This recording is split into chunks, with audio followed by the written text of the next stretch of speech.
selling a home building business is totally typically land-based, and you have a system.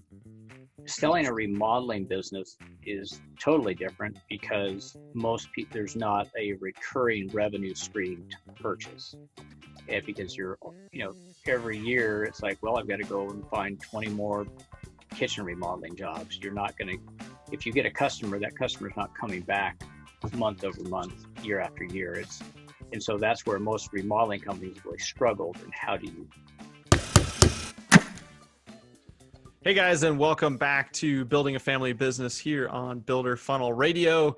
This is episode 24 and joined by the usual crew, Wes and Brooks, although Brooks is on the road this week. Brooks, where are you these days? I am in Moab. We've been on the road a couple of weeks, heading south, and kind of went down through Cedar Mesa and worked our way back up here. So we're kind of working our way back to Seattle. So we'll be on the road for another week and a half or so. Very cool. And in one of the adventure vans, right? How's Yep. that thing set up? It's set up pretty well. So we can got 4-wheel drive, so we can get pretty much anywhere we need to get to. And we're really kind of limited just by how much water we carry. And we can be out 4 or 5 days before we have to kind of hit somewhere where we can reload for fresh water and stuff like that. Yeah, so it works out pretty well. Nice. Isn't it cheaper if you got a 3-wheel drive van? It is, yeah. But me, I like to get everything I can get, so I got the 4-wheel drive. Yeah. Then nice. Next thing, now that I've determined, I'm going to have it lifted another 2 inches, put on some bigger tires and wheels. I mean, when you get down into Moab, the competition is fierce for who has the baddest van. I bet it's very fierce. Do you also need to like haul a trailer behind it too? Or you should haul a trailer with 2 razors. That's the other thing. What you need to do, Brooks, is the new Ford Bronco has come out, and you can apply the Sasquatch package. Yes. To the new Bronco. That's what you need to do to your van. 35-inch tires. Yeah, I don't think that's going to happen. Yeah. might have to modify the wheel wells, but So that's your metal cutters. That sounds like a 2021 project. Yeah. It's a 2021 project. Yeah. Yeah. Well, that's cool. Well, we appreciate you finding a good Wi-Fi spot for making this happen. And, absolutely. Glad to do it. Yeah. So Wes, it was funny. We were getting ready to do this episode, and then you stumbled into an article that was on a similar topic, but maybe we'll use that as our segue. Today we're going to kind of dive into why you should be building your business to sell. But what ran across your desk? Oh yeah, sure. So anyway, I've got the local newspaper just had a nice article in the business section here. Looks like a week or so ago. Anyway, it just said local home builder, national company buys Keller Homes. Local home builder has built 4,000 homes in Colorado Springs and has been seeking an exit strategy for months. So I thought it just kind of highlighted, we're always talking about positioning your business for sale and things like that. But here it said, the owners, a couple, and actually I have met them many years ago. They probably don't remember it, but they'd been looking for an exit strategy, according to the article, for 37 years. Wow. So, yeah, and I think it highlights some of the difficulty that you can have when you are building a company and looking to exit, that it's just not that you can throw up a for sale sign and, 2 months later, you've got a buyer and you can exit. I mean, that could happen, but I think that would be rare. Here it says, they had a news release that has Keller Homes has a great reputation after nearly 4 decades in the Springs, and they do really a top-notch builder here. But the Toll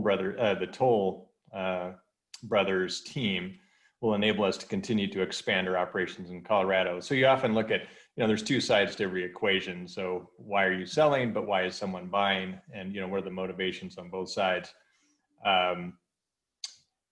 It's interesting. They're keeping on the founder, Dave Keller, and he's going to work under a contract for 2 years to help make that pretty usual sort of thing, make that transition nice and smooth. It allows all the employees to keep working there. Many have been with the company for decades, and then they have subcontractors who have been with them for, I think some of them have been there all 37 years that the company has been around. But on the flip side of it, for Toll, the article says that they acquired the rights to buy more than 300 lots in the market area. So, they're buying the opportunity to be in the marketplace without having to build that organically, because Keller Homes has done all that work in advance over many decades. So, they'll keep the same branding for now, little changes, and provides a lot of continuity. So looks like it's a real win-win-win, a good transaction. And I thought it was just a good example of what a lot of people are starting to look at as their company matures and they're successful. Is, okay, but what happens after I can no longer do this or no longer want to do this? What happens to everything that I've built? Yeah. So Brooks, you're not in the Colorado Springs market. So hearing, what Wes kind of recapped there and not knowing a ton maybe about Keller, why do you think it was so tough for them to find a buyer for, 37 years that they were hunting? What would be probably there would be a couple things. One is that, for 37 years they've been looking, but really they probably haven't been looking seriously till the last 4 or 5 years. When you're like, oh, I really want to exit the business. How do I cash out? If for home builders, it's, how do you get out of warranty? Because, warranty goes on for a long time in different states. I don't know what the laws in Colorado are. It's, 8 years, you have, liability in Washington state. So so warranty is one issue. And I don't think they were looking for 37 years. Like I said, I think probably the last 4 or 5 years, they're like, we're getting ready to retire. How do we do this? And the best way in a home building business to sell out is you got to be big enough, you have enough size, and you've got to be, you've got to have a land position. So Toll really bought the 300 lots. The operations, Toll, every public company is known for, we'll buy a company, we'll buy the land position, everything's going to stay the same, quote unquote, and then they just bring in and they make it a Toll operation, which is just fine. And that's probably the best situation for all the trades and for all the employees. And the sellers, the Kellers, will probably have gotten they would have gotten some cash, and they would have gotten some Toll stock, and which may vest over. Some of it would be vested immediately, some might be vested over several years to keep Keller motivated as he works through his contract and makes that transition. But the founders quickly move on because they're like, oh, there's some, vice president who's 23 years old with an MBA out of New Jersey, wherever Toll's based, who's now telling me what to do. So it doesn't last long. Yeah. And that's a good point, Brooks. I was thinking about, Spencer's grandfather and my father-in-law, when he sold his direct mail company back in the 80s, he sold it to a holding company. And in that case, he had a 5-year contract to operate the business. And what he found was that, like most people that develop and build their own companies, it's really hard to take marching orders from somebody else. And what he found was that the buying company really didn't know anything about his business and was making moves that didn't really work for his business. And because they came out of a different space altogether. So what looked like an easy exit turned into a situation where he said, well, this really isn't working that well. I'm actually going to buy the company back and keep operating it. So in this case, obviously Toll has their systems and they're in the space. So that's a big positive. So that'll be just fine. It'll be great. But it does come back to, it's harder when you're the selling party, most likely, to operate for a long time for somebody else if you're used to doing everything just the way you like to do it. Sure. Well, and neither way is right or wrong. It's just what your style is. Excuse me while I go close the door on the dog. I think the thing. Come on, Ranger. Yeah, go ahead, Brooks. Spencer, is that selling a home building business is totally typically land-based, and you have a system. Selling a remodeling business is totally different because there's not a recurring revenue stream to purchase.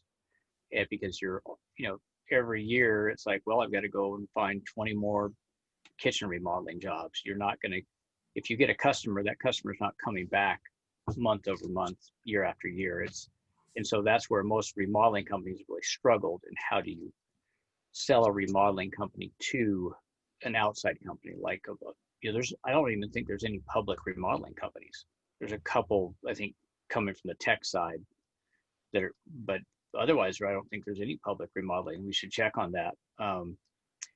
But there might be more in the handyman space. I think there's, definitely some handyman brands might be some out handyman there that are brands national or regional. Yeah, you'd have a recurring business where Right.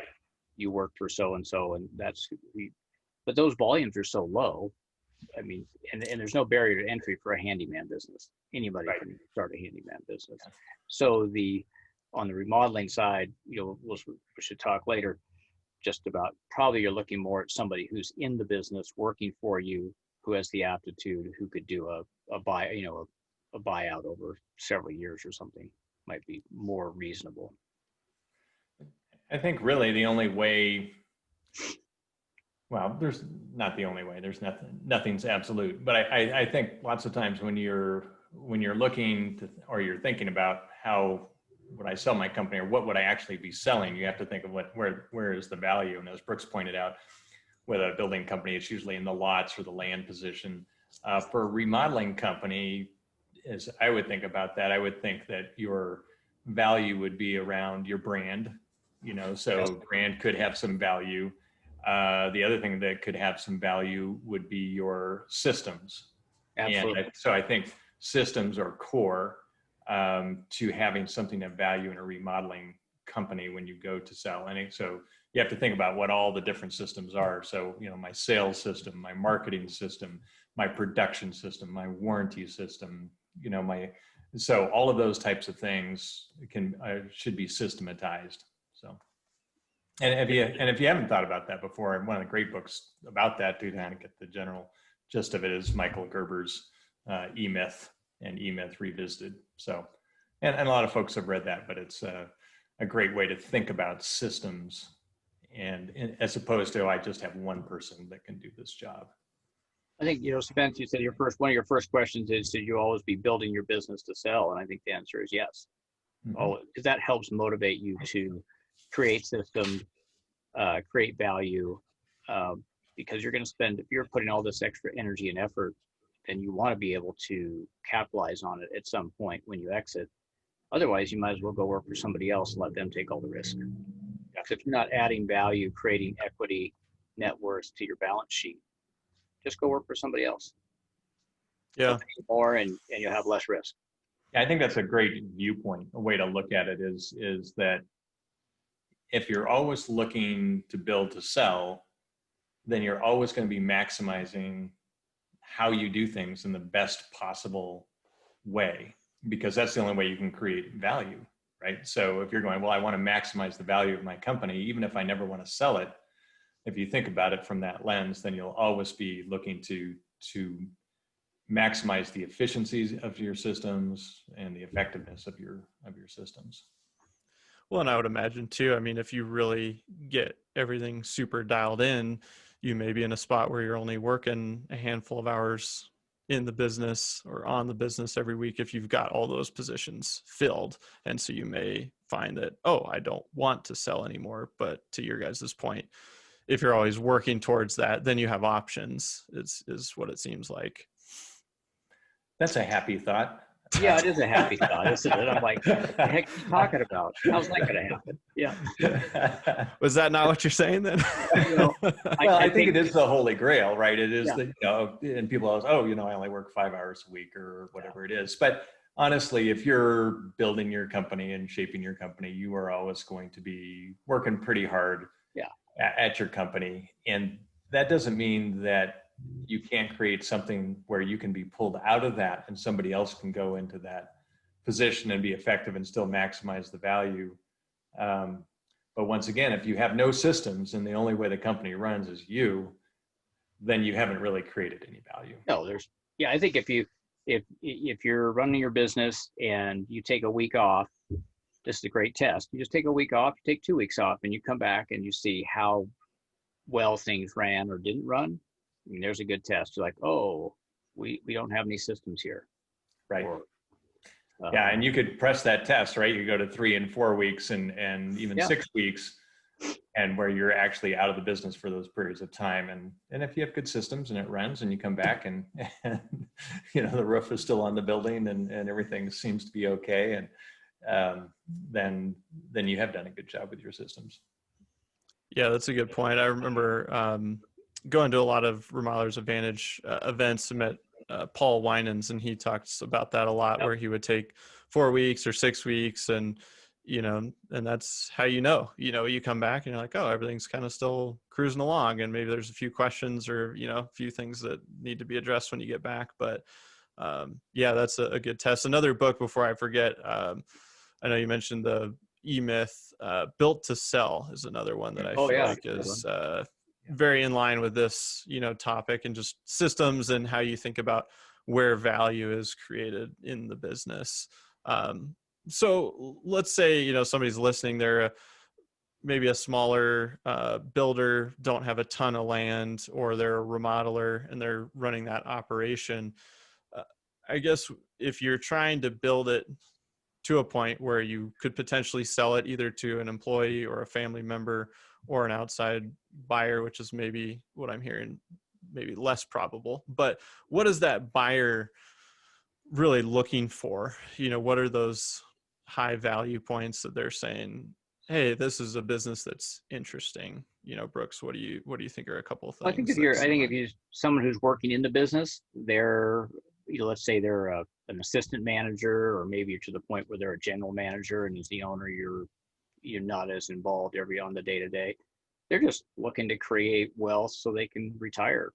So they're trying to pursue their own dream for, how do I add value, increase my net worth, increase my cash flow. So I think just it's finding out the desire. Not everyone has that desire to own their own business. So you have to be thinking about is identifying who's going to be interested in buying this business based on what their goals are. And we certainly had that in our business. We identified a couple of people we thought might be interested in buying it, and sat down and talked with them, and they're like, we're not interested in owning our own business. And so that was fine. Got that out of the way. But I think you're much more likely in it being that in the smaller space, if you're under $10 million a year in gross sales, you need to be trying to bring somebody in to buy the business. And whether we talked about it, could be a child, it could be a nephew, a niece, could be something like that who's related to you, or it could be someone who's not related but just shows a lot of aptitude. But it could take you, I don't know, Wes, what do you think?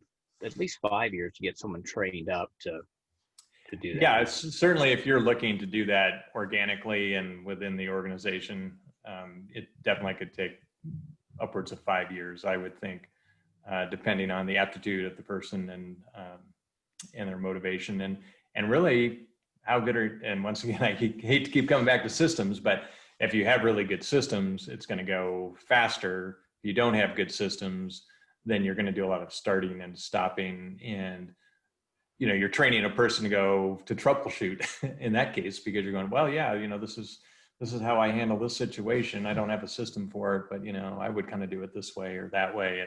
And so that's really not, they're learning the business, but they're not creating a business, or they're not buying something that has been created. They're just, you're just doing a lot of tribal knowledge, which is, hey, here's how we do it here. Hope I remember how that works. And, when this happens again, no, we don't have a form. I just kind of wing it.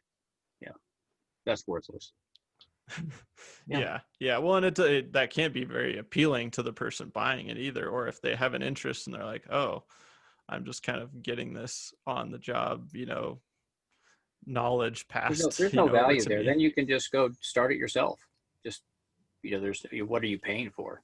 Right. Otherwise, you're just kind of, we've all heard that phrase about buying a job. And lots of times that's what happens, is that person has paid money for a job, which, as Brooks pointed out, they could have gone and done on their own. Might have been a little bit more work, but they wouldn't have had to pay, this premium to keep their job. So Wes, I guess, how are these businesses typically valued then? If somebody is going to go pay for, buying a job or buying a company, whatever it ends up being for that person, what are the kinds of factors that go into that valuation? Well, I would imagine, it varies pretty widely. But once again, it's always perceived value. So what's the perceived value of the operation? And so I think if you can lay out, this is how our systems work, here are our binders, here are financials. So the value of the company will go up if you have rock solid financial statements. If you don't have good reporting and you can't show your results over a period of time, if you can show that you have a net operating income of X pretty consistently over the last 5 years, there's a lot more value to that than saying, hey, I do my financials once a year. I'm on a cash basis, and my net operating income, spikes way up and then it goes down, and I'm running, I've got my spouse's vehicle that's in the business, and all these other things that just make it kind of a kludgy deal and a lot more difficult for the buyer to figure out if there's something there that they want to buy. So I think step one is make sure your operation is super clean, and you have super great financials. If you don't have financials, that's where I'd start, because if you don't really have good financials, you don't even know what you're doing. You don't know if you have something of any value. No, you don't. So if you don't know it for yourself, how can someone else have any interest in buying that? But I would say that let's say that's all a given, that you've got great financials, you've got really good systems, you're able to show consistent performance, then it's going to be some factor of your either NOI or EBITDA. It's going to, just like any other company. So we could probably go online and do some research on, what factor, is it 3 times earnings? What is that factor that you can arrive at the value? But then from there, it's going to go up or down depending on what the perception is by the buyer as to how good this operation is and how easy it is for them to step in and take over and see a return on their investment. Yeah, Brooks, would you add anything to that in terms of how these companies tend to get valued? No, I would say that's exactly how they get valued. And so now there's so much knowledge. In the old days, you'd have to find a business broker and find out, okay, well, what are things trading for? What are things selling for? Now you can figure it out and be pretty close. And so whether, like Wes said, is it 3x times earnings or times EBITDA, or is it 5? You can find that out pretty quickly. And that can then help you value your company, number one, for your personal balance sheet, and say, oh, well, what is my company worth? And then I have to produce that consistently year over year, which then drives your systems so that you can do that. And then, well, do I have something that's actually, saleable or not? And so if a buyer is kind of interested, what kinds of due diligence, Brooks, are they going to be doing? I mean, you guys mentioned the financials. I'm sure they'll want to look at those, but what else? Yeah, I would say they'd look at, 2 to 3 years of tax returns based on, to see how you're really reporting. They're going to want to go through all your systems. You're probably going to enter into like a 30 or 60 day feasibility. And then they're going to want to come in and interview your top people, find out who's going to stay, who's going to leave. Let's just assuming this is somebody from the outside, and determine if they really believe that cash flow is real. And Wes mentioned the fact that in your financials, you would want to 2 or 3 years before you were getting ready to sell, you'd make sure that you weren't there's nothing in your financials that had to do, like, you had your spouse's car there because they were working there, but anything that you're doing that's allowable by tax law, but it is something that probably wouldn't be done by somebody else if they were, then you want to make sure you clean all that up ahead of time, which will improve your NOI. Yeah, absolutely. Yeah. I think another thing you can do, well, certainly all those due diligence items, I was kind of thinking back for a second about some of the things that you'd want to have in place. We talked about systems and your financials and so on, but I think another thing that could help your value quite a bit is really defining what they call your three uniques. So if you can't, when you sit down and think about your company, if you can't think of why your company would be of interest to a buyer over your competitor down the street, what makes you special, then I think that's something you can start to work on and try to develop that over time. And so you want to have that unique selling proposition of why, not just to the buyer, but also the people that are buying your services, right? So that's where you start. You go, okay, well, why are people buying my remodeling services, and what's special about my company? And it can't be just, oh, well, we have high quality. Yeah, we're really good. That's the BS answer, and that's what everyone says. Well, we have the best quality and the lowest prices, and so those are not what I mean by the three having some unique factors. We're talking about things. Well, maybe you make all your own cabinets in house, Sure. and no one else does. So that might be a unique factor. Or maybe out of the 10 competitors that you have, 3 of them make cabinets in house and you're one of them. So you go, okay, well, that helps narrow it down as to why someone might want to do that. But maybe it's also that, they have you have a dedicated super on the job and no one else does. Or maybe that there's just one other competitor that has that, So we always put one super on the job and they stay there until the job is done. Could happen. Could happen.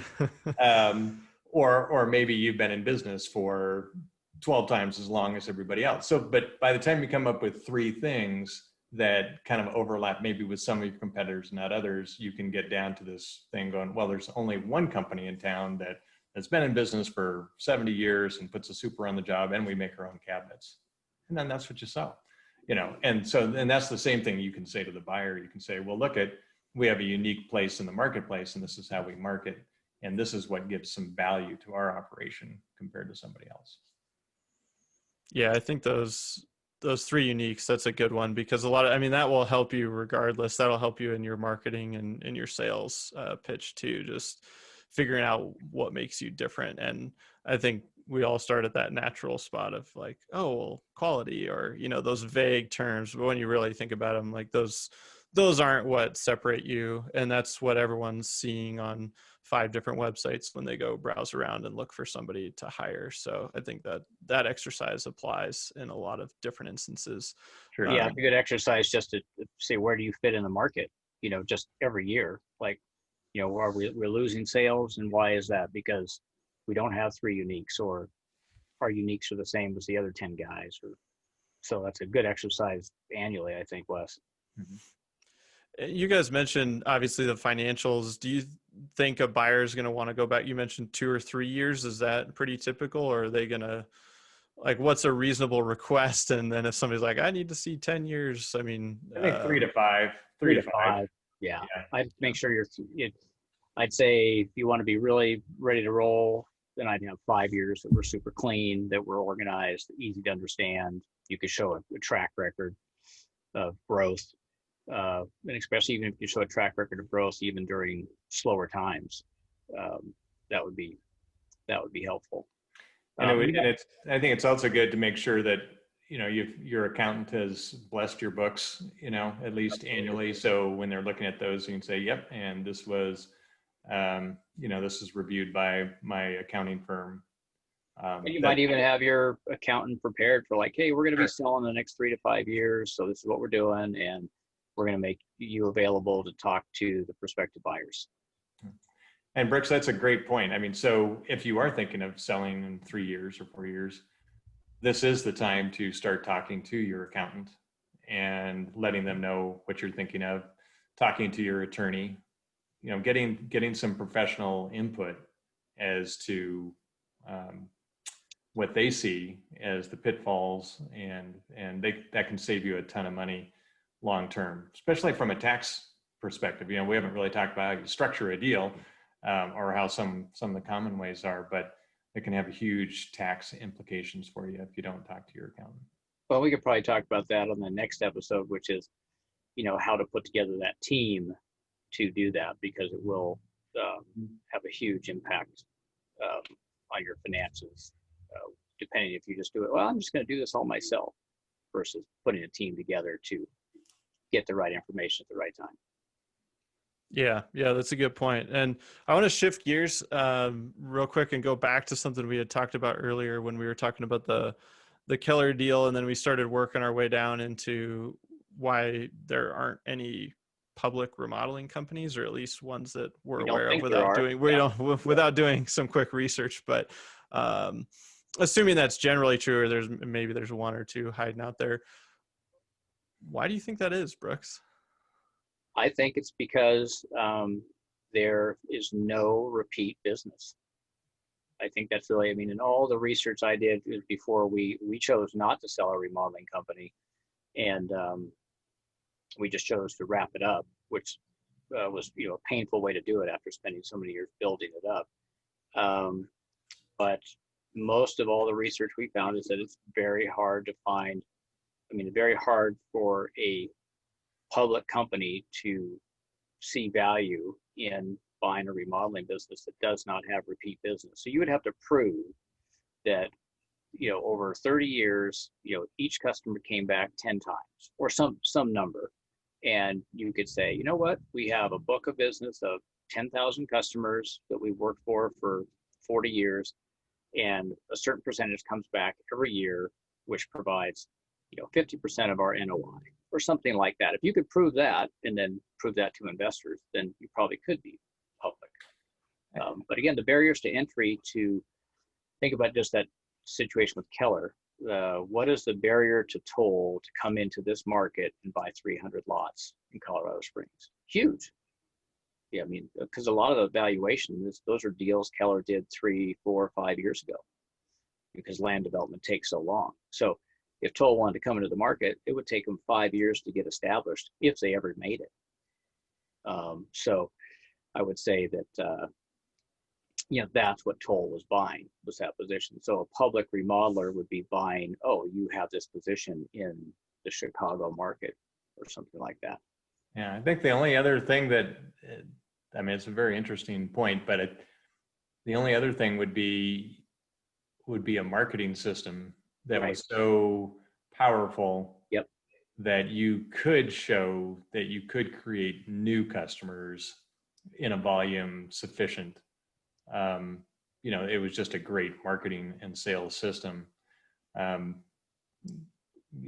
that, I think there is another company. There's a company out in Seattle, and I'll do some research for the next podcast, that is public. It's a startup, but they're doing it based on technology. Like we've got the best technology, so that these remodeling jobs will just work great because of the technology. We'll see how that works out. Yeah, and I think the other thing you see too is you do see companies that are trying to narrow their focus down. So hey, we just do we do a 24-hour bathroom, or so with our system is what we're selling here. Yep. And there's just a huge market for that particular product. Like, people that just need a bathroom done and they need someone to come in and do it and be gone in 2 days. Okay, well then that's great. So, we have a local company here called Miracle Method. And so all they do is the franchise that across. Yeah, they franchise, right. So they've franchised out, but they're headquartered here in the Springs. Oh, okay. Yeah. So anyway, and their system is, this is our technology and this is really what we're selling. And we have a marketing system and we have. Question is Miracle Method public? No, they're not. No, they're privately held. Yeah. So same, even that. Same. Right. Yeah. So in that case, they're going the franchise route in order to grow and expand, and they're selling their system just like McDonald's did initially. And eventually, I guess you could then maybe take that public if you got large enough and could bring in some outside investors, some angel investors like to help you. Franchisor does, like McDonald's, or when you get to a point where you're like, okay, we could roll this out across the nation. We need more capital. So do we get Now we have more investment firms, hedge funds that do that kind of work before they go public, and then they eventually go public. So it's kind of two steps now. Yeah. So what I'm hearing is, I mean, I'm just thinking about, you guys went over the financials, kind of the three uniques. The systems are a big part of it, but I mean, anybody that's buying, whether they're public or whatever, they're really looking for that predictability. It seems like, something that they can go, okay, I'm investing this. I just want predictability. And then that breaks down into, okay, what do the financials look like for 3 years or 5 years? And are they stable? Are they predictable? And then what are the systems? And Wes, you kind of hit if you have a really powerful marketing system, then, that's going to add to the predictability of the sales pipeline. If you have a strong sales system, you'll close the deals. Or like you said, Brooks, you would just need a massive customer base where, okay, like you're just going to get customers because you have such a long-standing base that some of them keep coming back. But really, aside from those two things, it's pretty tough to build in predictability to that marketing and sales pipeline, I would imagine. That'd be interesting, taking that franchise idea, which is, let's look at that for next time, is, are there any remodeling franchises? Like, that's kind of an interesting question, because people are, like you said, Spence, people are looking for a cash flow. So if someone's going to buy a business, they're probably they've worked somewhere else maybe 20 years, and they're like, you know what, I've got this nest egg, I want to invest it and try to grow it bigger before I retire. And that's usually someone who's buying a business. So let's say they've got 500 grand, and they're gonna, where can they invest it to grow it? And so that's why a lot of people look at franchises and say, well, here's a way I can, start out. I can become a Subway franchisee, grow it. I can get 3 or 4 stores. So think of it that way and say, well, why would someone invest in my business versus investing in a franchise? Because they may not have any knowledge of construction if they're coming from, and as an outside buyer, they're like, well, I could buy a construction business, I could buy a sub shop, I could buy Miracle Method. They're not as tuned into the product as much as we might be, which is, hey, we're remodelers, we're builders. Yeah, I think if you think that, that's a good way to look at it, as an investment. So you're selling an investment. If you think of that as, people have lots and lots of different opportunities to invest in all sorts of different things. They can invest in the stock market, they can buy a business, but they're all investments. And that return that they're looking at, that's going to be all predicated on the predictability that we were talking about. So, that's why when you go down and put your money in a savings account at a bank, you make 0.25%, because your money is totally safe and it's very predictable, and you don't make a return. It's safe. It's safe, yeah, right? Safe, yeah. But if you're looking for those higher returns, it's that risk reward. So they're always looking at, well, how safe is this investment or this business that I'm buying? How safe is my initial investment? And then how high is that return that I can possibly get by going to the trouble and the headache of operating this business? Because it is high risk. I think back, there's a small print shop here in town, several decades ago, where the couple that owned it decided to exit, and they sold it to a gentleman who came from a totally different industry, high tech, and he bought a print shop. And I don't think that there was any systems or anything else, but he's like, oh, I want to get out of high tech, and I want to, control my own destiny. And that business lasted about 2 years. Yeah. Because there was nothing there. He thought there was more predictability and more systems, I guess, who knows for sure, but he thought that was a worthwhile investment based on what he thought he could get back out of that. And it didn't turn out to be that. It turned out to be a high risk for that investment. Man. Yeah. Well, let's plan on digging in next week to the team that you need to put together, and then we'll bring a little more research for you guys on public companies, if there are any out there in the remodeling space, and maybe follow up on that. But Brooks, any final thoughts for our listeners on this concept of building your business to sell? I think it's all about the systems. Wes? Yeah, I agree. That there's one takeaway I think from this conversation is build a system, or an interlocking set of systems that create great value. You're doing that 1 + 1 = 3 thing. Yeah.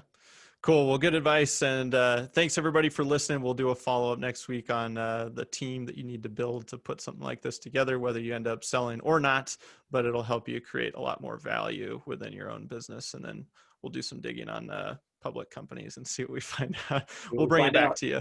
Yeah. Stay tuned. Thanks guys. We'll see you next week here on Building a Family Business on Builder Funnel Radio.